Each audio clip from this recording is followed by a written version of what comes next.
ಮನದಲ್ಲಿ ಸ್ಮರಿಸಿಕೊಂಡು ಮತ್ತು ಸ್ಥಳೀಯ ದೇವರುಗಳನ್ನು ಮನೆಯಲ್ಲಿ ಸ್ಮರಿಸಿಕೊಂಡು ಈ ದಿನ ಸೂರ್ಯದ ಅಜ್ಜಿಗೆ ಒಂದು ವಾತ್ಸಲ್ಯ ಯೋಜನೆ ಅಡಿಯಲ್ಲಿ ಮನೆ ಹಸ್ತಾಂತರ ಕಾರ್ಯಕ್ರಮವನ್ನು ಹಮ್ಮಿಕೊಂಡಿದ್ದು, ಈ ಒಂದು ಕಾರ್ಯಕ್ರಮದಲ್ಲಿ ಉಪಸ್ಥಿತರಿರುವಂಥ ಗ್ರಾಮ ಪಂಚಾಯತಿ ಅಧ್ಯಕ್ಷರಾದಂಥ ಶಿಲ್ಪ ಅವರ ಅನುಪಸ್ಥಿತಿಯಲ್ಲಿ ಅವರ ಮನೆಯವರಾದ ಗೋವಿಂದಪ್ಪ ಸರ್ ಅವರಿಗೆ ಸ್ವಾಗತವನ್ನು ಕೋರುತ್ತೇನೆ.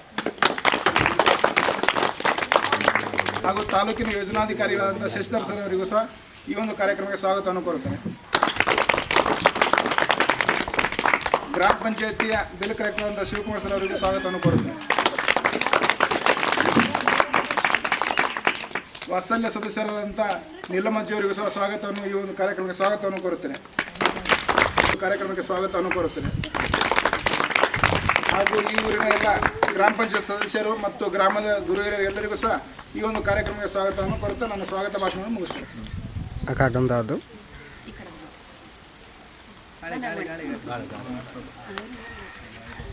ನಿರ್ಗತಿಕರಿದ್ದಾರೋ ಅವರನ್ನು ಗುರುತಿಸಿಕೊಂಡು ನಾವು ಅವರಿಗೆ ಒಂದು ಸಣ್ಣ ಮಟ್ಟಿನ 1,30,000 ಒಳಗಿನ ಮನೆಯನ್ನು ಇವತ್ತು ಕಟ್ಟಿಕೊಡುವಂಥ ಅವಕಾಶಗಳು ನಮಗೆ ಸಿಕ್ಕಿದೆ. ಅದರಲ್ಲಿ ಒಂದು ಪುಣ್ಯದ ಕೆಲಸ ಜಾಗ ಕೊಟ್ಟವರಿಗೆ ಕೊಡಬೇಕು. ಯಾಕಂತ ಹೇಳಿದ್ರೆ ಅವ್ರು ಇರುವಷ್ಟು ದಿವಸ ಆ ಮನೆಯಲ್ಲಿ ಇರಲಿಕ್ಕೆ ಅವಕಾಶಗಳು ಬೇಕು ಅಂತ ಹೇಳಿದ್ರೆ ಒಬ್ಬರು ಯಾರಾದರೂ ಅವರಿಗೆ ಜಾಗವನ್ನು ದಾನ ಮಾಡುವಂಥವ್ರು ಬೇಕು. ದಾನದ ರೂಪದಲ್ಲಿ ಈಗ ಸದ್ಯದ ಮಟ್ಟಿಗೆ ಅವ್ರು ಇರುವಷ್ಟು ದಿವಸ ಈ ಮನೆಯಲ್ಲಿ ಉಳ್ಕೊಳ್ಳಿಕ್ಕೆ ಸಹಾಯವನ್ನು ಮಾಡಿದ್ದಾರೆ. ಅವರಿಗೆ ನಾನು ಫಸ್ಟಿಗೆ ಅಭಿನಂದನೆಯನ್ನು ಹೇಳಬೇಕು. ಯಾಕಂತ ಹೇಳಿದ್ರೆ ಉದಾರ ಮನಸ್ಸುಗಳು ಎಲ್ಲರ ಹತ್ರಲ್ಲಿ ಇರೋದಿಲ್ಲ.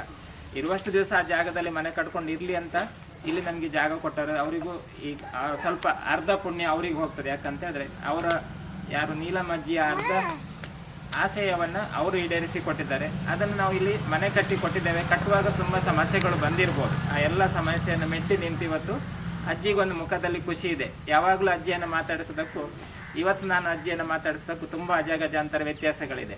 ಕಷ್ಟ ಬಂದಿರ್ಬೋದು. ಆ ಕಷ್ಟಕ್ಕೆಲ್ಲ ಪ್ರತಿಫಲಗಳು ಇವತ್ತು ಸಿಕ್ಕಿದೆ.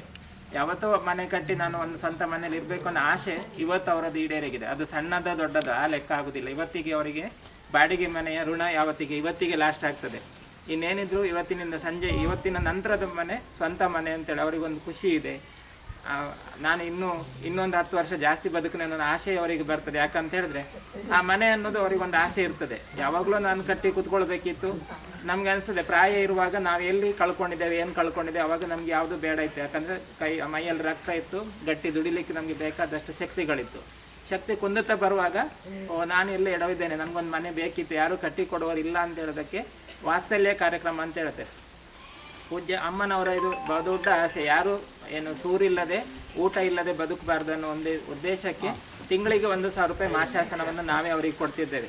ಹೇಳ್ಬೋದು 1,000ದಲ್ಲಿ ಏನಾಗ್ತದೆ ಅಂತೇಳಿ. 1,000ದಲ್ಲಿ ಏನಾಗೋದಿಲ್ಲ. ಆದರೆ ಅಕ್ಕಿಯನ್ನು ಸ್ವಲ್ಪ ತಗೊಂಡು ನಮ್ಮ ಜೀವನಕ್ಕೆ ಎಷ್ಟು ಬೇಕು ಅಷ್ಟನ್ನು ನಾವು ಉಪಯೋಗ ಮಾಡ್ಕೊಳ್ಳಿಕ್ಕೆ ಅವಕಾಶಗಳು ಸಿಗ್ತದೆ. ಹಾಗಾಗಿ ಅವರಿಗೆ ಬಟ್ಟೆ ಕಿಟ್ ಇರ್ಬೋದು, ಪಾತ್ರೆಗಳಿರ್ಬೋದು, ಎಲ್ಲವೂ ಏನಿದೆ ಧರ್ಮಸ್ಥಳದಿಂದನೇ ಬಂದಿದೆ. ಒಂದು ಲೆಕ್ಕಕ್ಕೆ ಅವ್ರು ಹೇಳೋದಾದರೆ ಅದೃಷ್ಟವಂತರು ಅಂತ ಹೇಳ್ಬೋದು.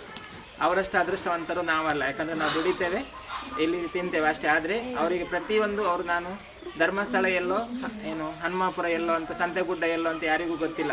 ಧರ್ಮಸ್ಥಳದಲ್ಲಿ ಕೂತವರಿಗೆ ಸಂತೆಗುಡ್ಡ ಎಲ್ಲಿದೆ ಅಂತ ಗೊತ್ತೇ ಇಲ್ಲ. ಆದರೆ ಧರ್ಮಸ್ಥಳದಿಂದ ಅವರಿಗೆ ಕಾಣಿಕೆ ರೂಪದಲ್ಲಿ ಎಲ್ಲವೂ ಬಂದಿದೆ ಅಂತ ಹೇಳಿದ್ರೆ ನೀಲಮ್ಮಜ್ಜಿಯಷ್ಟು ಅದೃಷ್ಟವಂತರು ಬೇರೆ ಯಾರೂ ಇಲ್ಲ ಅಂತ ಹೇಳ್ಬೋದು.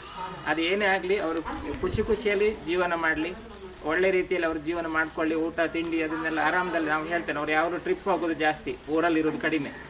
ಅದು ಟ್ರಿಪ್ಪನ್ನು ಸ್ವಲ್ಪ ಕಡಿಮೆ ಮಾಡಿ, ಯಾಕಂದರೆ ನಮಗೀಗ ಪ್ರಾಯ ಆಗ್ತಾ ಬರುವಾಗ ನಾವು ತಿರುಗಾಡೋದನ್ನು ಸ್ವಲ್ಪ ಕಡಿಮೆ ಮಾಡ್ಕೊಂಡು ಮನೆಯಲ್ಲಿ ಇದ್ದುಕೊಂಡೆ ಹೊತ್ತಿಗೆ ಊಟ ತಿಂಡಿ ಮಾಡಿಕೊಂಡು ಜೀವನ ಮಾಡಬೇಕು ಅಂತ ಹೇಳ್ತಾ ಈ ಮನೆಯಲ್ಲಿ ಅವರು ಖುಷಿಯಾಗಿ ಇನ್ನೂ 100 ವರ್ಷ ಬದುಕಲಿ ಅಂತ ಹೇಳ್ತಾ ಮಾತಾಡ್ಲಿಕ್ಕೆ ಅವಕಾಶ ಕೊಟ್ಟ ನಿಮ್ಗೆಲ್ರಿಗೂ ಒಂದ್ಸಲ ನಾನು ಮಾತನ್ನು ಮುಗಿಸಿ. ಸಾಮಾನ್ಯ ಕೂಲಿಕಾರರ ಮನೆ ಬಾಗಿಲಿಗೆ ಇವತ್ತು ನಮ್ಮ ಅಜ್ಜಿಗೆ ಒಂದು ವಾತ್ಸಲ್ಯ ಕಾರ್ಯಕ್ರಮದೊಳಗೆ ಒಂದು ಗೃಹವನ್ನು ನಿರ್ಮಾಣ ಮಾಡಿಕೊಟ್ಟಂಥ ಈ ಸಂಸ್ಥೆಗೆ ನಾನು ತುಂಬ ಹೃದಯದ ಧನ್ಯವಾದಗಳನ್ನು ಹೇಳ್ತೀನಿ ನಮ್ಮ ಅಜ್ಜಿ ಪರವಾಗಿ, ಮತ್ತು ಇಡೀ ನಮ್ಮ ಸಂಜೆಗೂಡ ಗ್ರಾಮ ಪಂಚಾಯತ್ ಕಡೆಯಿಂದ ಮತ್ತು ನಮ್ಮ ಗ್ರಾಮಸ್ಥರ ಪರವಾಗಿ ಇವತ್ತು ನಮ್ಗೆ ಏನೋ ಒಂಥರ ಅಜ್ಜಿ ಮುಖದಲ್ಲಿ ಖುಷಿ ಇದೆ, ಮತ್ತು ನಮಗೂ ಏನೋ ಒಂಥರ ಸಂತೋಷ.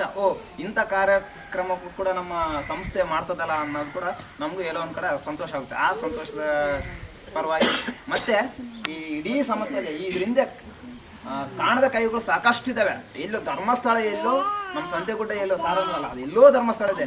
ಇಲ್ಲಿ ಅಜ್ಜಿ ಇದ್ದಾಳೆ, ಗೊತ್ತಿಲ್ಲ ಯಾವುದೋ ಒಂದು ಕೈ ನಮ್ಮ ಮುಂದೆ ಆ ಶ್ರೀ ಮಂಜುನಾಥ ಸ್ವಾಮಿ ಅವರ ಆಶೀರ್ವಾದ ಏನೋ ಗೊತ್ತಿಲ್ಲ. ನಮ್ಮ ತಾಯಿಗೆ ನಮ್ಮ ಅಜ್ಜಿಗೆ ಇವತ್ತು ಒಂದು ವಾತ್ಸಲ್ಯ ಕಾರ್ಯಕ್ರಮದಲ್ಲಿ ಒಂದು ಪುಟ್ಟ ಗೃಹವನ್ನು ಮಾಡಿಕೊಟ್ರಲ್ಲ, ಮನೆ ಮಾಡಿಕೊಟ್ಟಿದ್ರಲ್ಲ, ತುಂಬ ಖುಷಿ ಆಗುತ್ತೆ. ನಿಮ್ಮೆಲ್ಲರಿಗೂ ಕೂಡ ಅಂದರೆ ಇದರಿಂದ ಇರ್ತಕ್ಕಂಥ ಎಲ್ಲ ಕೈಗಳಿಗೂ ಕೂಡ ತುಂಬ ಹೃದಯದ ಧನ್ಯವಾದಗಳು. ಎಲ್ಲ ಬಂದ್ರ ಬರ್ರಮ್ಮ, ಆ ಕಡೆ ಒಂದೆರಡು ಜನ ಹೋಗಿ ಚೇರ್ ತೆಗೆದು ಸೈಡ್ ನಿಂತ್ಕೊಳ್ಳಮ್ಮ. ಇನ್ನೊಂದು ಸ್ವಲ್ಪ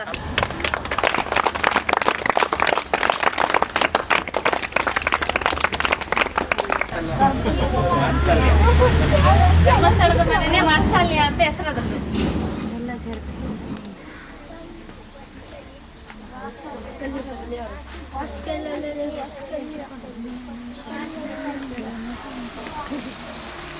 ಸಮ್ಮುಖದಲ್ಲಿ ಅಜ್ಜಿಗೆ ವಾತ್ಸಲ್ಯ ಮನೆಯನ್ನು ಫಲಪುಷ್ಪ ನೀಡುವುದರ ಮೂಲಕವಾಗಿ ಹಸ್ತಾಂತರ ಮಾಡ್ತಾ ಇದ್ದೇವೆ.